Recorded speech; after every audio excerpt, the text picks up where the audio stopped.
Welcome to the mind of an overthinker. An overthinker, our thoughts take us captive and we become what? Prisoners of our own mind. And once we become a prisoner of our own mind, we go down this rabbit hole of different little thoughts. Start with like, what's my purpose? And then you're like, do I even have a purpose?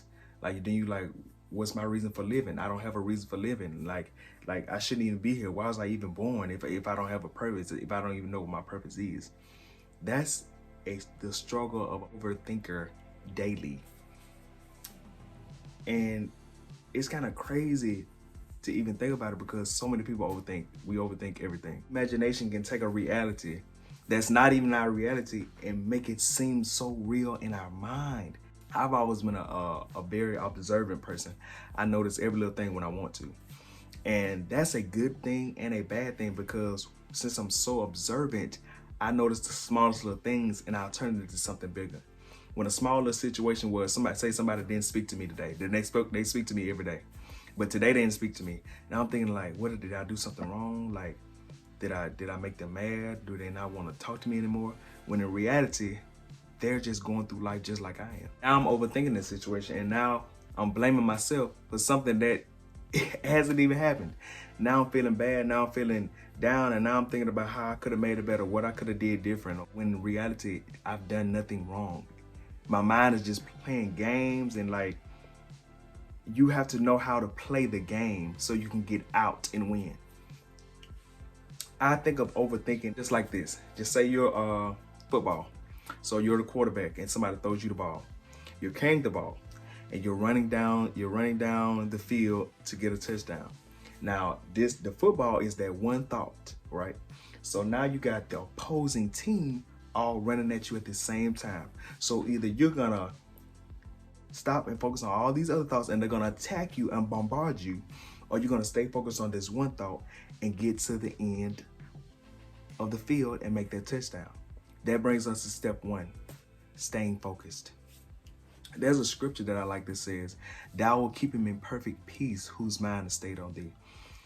Me as a Christian, when I'm in the middle of chaos, I've learned to stay focused on Jesus. And that gives me a sense of peace. It gives me a sense of calmness over me. Also, say you might not.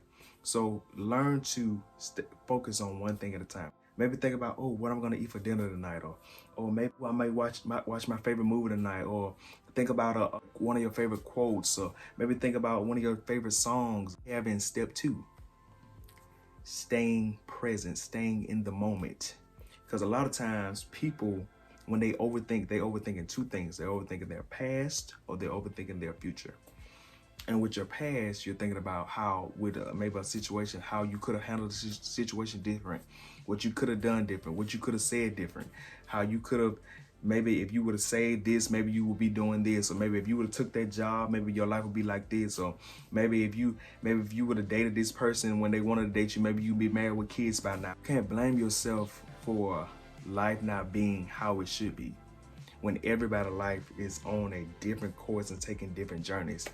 Like, your life may be going one way and then it may take a totally different direction. That doesn't mean that you're doing something wrong. That doesn't mean the universe is out to get you. That doesn't mean God hates you. It doesn't mean that your life is going to end. It just means that your life is going in a different direction. Practice self-compassion. Give yourself a break. It's okay that you didn't save this money when you're supposed to save it. It's okay that you didn't take that job. It's okay. Give yourself a break. You live, you learn, you grow, and you move on. 4, pray or meditate, whichever one. I've learned that praying is my way of venting to God. It's my way of just letting out all my frustrations and just saying, like, this is what I'm going through. This is how I feel. I need you to help calm my mind down. I need you to help bring me back down. I need you to help me refocus. Or even meditating, breathing is another way. Like, you could just, when those intrusive, crazy, out of hand thoughts come to your mind, breathe in, breathe out. People also tend to overthink their future. They're overthinking like, one day I want to be married, or one day I want to have a house. So And now I'm thinking about I gotta save, I gotta get it down, I gotta save, I gotta get my credit right, I gotta have furniture. Don't find the right neighborhood. What if I don't find the right house? What if I never move out of my parents' house? Focus on one thing at a time. Look, instead of thinking about step 1 through 9, focus on step 1, saving money and working on your credit. That could be 2 things at one time, 2 birds in 1 stone. You don't have to go 100 miles per hour trying to get to where you're going when you're going to eventually reach that goal. You can do it. You don't have to be a prisoner of your mind, and you can win this fight. I believe in you.